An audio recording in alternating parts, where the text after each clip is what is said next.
પ્રોટીનથી ભરપૂર એકદમ ટેસ્ટી પનીર કાઠી રોલ બનાવીશું, જેમની અંદર આપણે મેંદા અથવા તો ઘઉંના લોટનો બિલકુલ ઉપયોગ નહીં કરીએ અને ઝટપટ બની જશે અને ટેસ્ટી પણ ખૂબ જ બનશે. તો પનીર કાઠી રોલ બનાવવા માટે સૌથી પહેલાં એક બાઉલની અંદર 1 ચમચી જેટલું તેલ લઈ લઈશું, લાલ મરચું પાવડર, હળદર પાવડર, ધાણા જીરું પાવડર, ત્યારબાદ મીઠું એડ કરી દઈશું સ્વાદ અનુસાર. લસણ મેં 1 ચમચી લીધેલું છે ક્રશ કરેલું, અડધી નાની ચમચી જેટલો બ્લેક પેપર પાવડર અને ત્યારબાદ 3થી 4 ચમચી જેટલું અહીંયા દહીં લઈ લેવાનું છે. તો દહીં છે તમારી પાસે જો ખટ્ટું હોય તો એ ટાઈપનું ખાટું દહીં જ લેવાનું છે. થીક દહીં હશે તો એકદમ સરસ રીતે આપણું પનીર છે એ મેરિનેટ થશે. તો પનીરને મેરિનેટ કરવા માટેના અહીંયા જે મસાલો જોઈએ એ તૈયાર થઈ ગયો છે આપણો. હવે અહીંયા મેં મસાલા પનીર લીધેલું છે. તમે મસાલા પનીરની જગ્યાએ નોર્મલ પનીર પણ લઈ શકો છો, પરંતુ મસાલા પનીરથી આપણો પનીર કાઠી રોલ છે એ ખૂબ જ સરસ બનશે. અને આ મસાલા પનીર કઈ રીતે બનાવવું એમનો વિડીયો મારી ચેનલ પર ઓલરેડી અપલોડ થયેલો છે, તો તમે એ પણ જોઈ શકો છો. આ મસાલા પનીરથી તમે ઘણી બધી વસ્તુઓ બનાવી શકો છો. પનીર પરાઠા છે, સાથે સાથે તમે પનીર પકોડા પણ બનાવી શકો છો. મસાલા પનીરના પનીર પકોડા ખૂબ જ ટેસ્ટી બને છે. જો તમારે એમનો પણ વિડીયો જોઈતો હોય તો મને કમેન્ટ કરીને જરૂરથી જણાવજો. તો અહીંયા આપણે છે એકદમ સરસ રીતે પનીરને કોટ કરી લેવાનું છે અને ત્યારબાદ આપણે એમને 10 મિનિટ સુધી મેરિનેટ કરવા માટે મૂકી દઈશું. તો જ્યાં સુધી આપણું પનીર મેરિનેટ થાય છે ત્યાં સુધીમાં આપણે બેટર તૈયાર કરી લઈએ. તો અહીંયા બેટર માટે મેં ચણાનો લોટ લીધેલો છે. તો ચણાનો લોટ 3થી 4 ચમચી જેટલો, એટલે લગભગ આપણે 1/4 કપ જેટલો અહીંયા ચણાનો લોટ લઈ લઈશું. ત્યારબાદ એમની અંદર મીઠું એડ કરી દઈશું સ્વાદ અનુસાર, અડધી નાની ચમચી જેટલો હળદર પાવડર અને 1/4 ટીસ્પૂન જેટલું લાલ મરચું પાવડર એડ કરી અને થોડું થોડું પાણી એડ કરતા જઈ અને આપણે એક બેટર તૈયાર કરી લેવાનું છે. તો અહીંયા આપણે જે બેટર તૈયાર કરીશું એમની કન્સિસ્ટન્સી આપણે નોર્મલી જે ઢોસાનું બેટર હોય છે એ ટાઈપની જ રાખવાની છે, વધારે થીક નથી રાખવાનું. જો વધારે થીક હશે તો આપણે જે ચીલા બનાવીશું એ ચીલાની થિકનેસ વધારે જાડી રહેશે અને આપણા જે પનીર કાઠી રોલ છે એ સારા નહીં બને અને એમની અંદર ચણાનો ટેસ્ટ વધારે આવશે.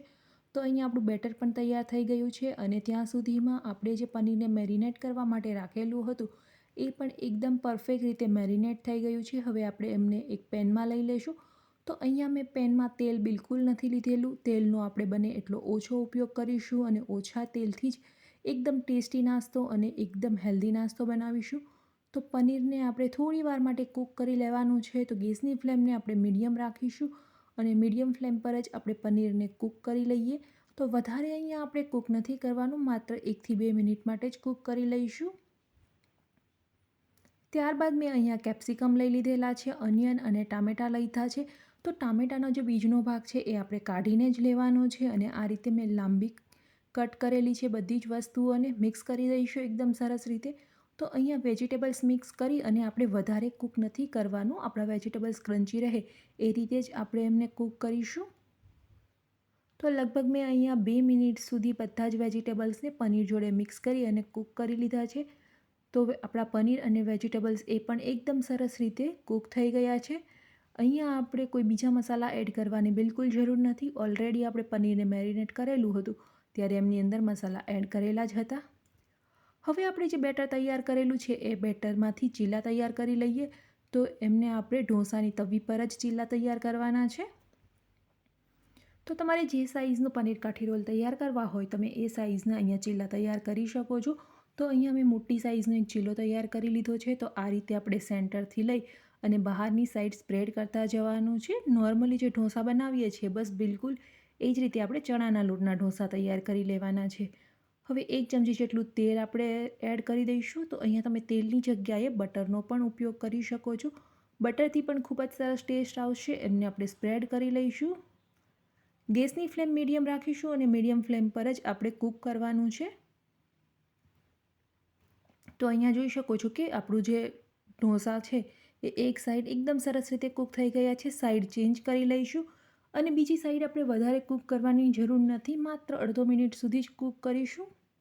હવે અહીંયા કૂક થઈ ગયા છે. એમને આપણે ચોપિંગ બોર્ડ પર લઈ લઈશું. ચોપિંગ બોર્ડ પર લઈ અને આપણે જે પનીરનું મિશ્રણ તૈયાર કરેલું છે એમને આપણે સૌથી પહેલાં સેન્ટરમાં ફિલ કરી દઈએ. તો અહીંયા તમે ઓછું અથવા તો વધારે જે ફિલિંગ છે એ લઈ શકો છો. ત્યારબાદ બ્લેક પેપર પાવડરને સ્પ્રિંકલ કરી દઈશું. લીંબુનો રસ આપણે એડ કરી દઈએ અને ત્યારબાદ મેં અહીંયા ઓનિયન લીધેલા છે. તો ઓનિયનની આ રીતે આપણે સ્લાઈસ લઈ લઈશું અને ઉપરથી કેચઅપ આપણે એડ કરી દઈએ. કેચઅપથી ખૂબ જ સરસ ટેસ્ટ આવશે. હવે આપણે આમનો એક રોલ તૈયાર કરી લેવાનો છે. તો આ રીતે આપણે એકદમ પરફેક્ટ રીતે રોલ તૈયાર કરી લઈશું અને ત્યારબાદ આ રોલને મેં બેકિંગ પેપરમાં રેપ કરી દીધો છે. તો તમે ડાયરેક્ટ પણ એન્જોય કરી શકો છો. બેસનમાંથી બનાવેલો આપણો પનીર કાઠી રોલ છે એ તમને કેવો લાગ્યો મને કમેન્ટ કરીને જરૂરથી બતાવજો. અને જો ચેનલને સબસ્ક્રાઈબ નથી કરી તો સબસ્ક્રાઈબ કરી અને બાજુમાં રહેલા બેલ આઇકન પર ક્લિક કરી દો, જેનાથી તમને ડેઇલી નોટિફિકેશન મળતી રહે. અને વિડીયો પસંદ આવ્યો હોય તો કમેન્ટ કરવાનું ભૂલતા નહીં. તો અહીંયા મેં વચ્ચેથી કટ કરી લીધો છે અને તમે જોઈ શકો છો કે એકદમ સરસ આપણા જે છે એ પનીર કાઠી રોલ બનીને તૈયાર થઈ ગયા છે.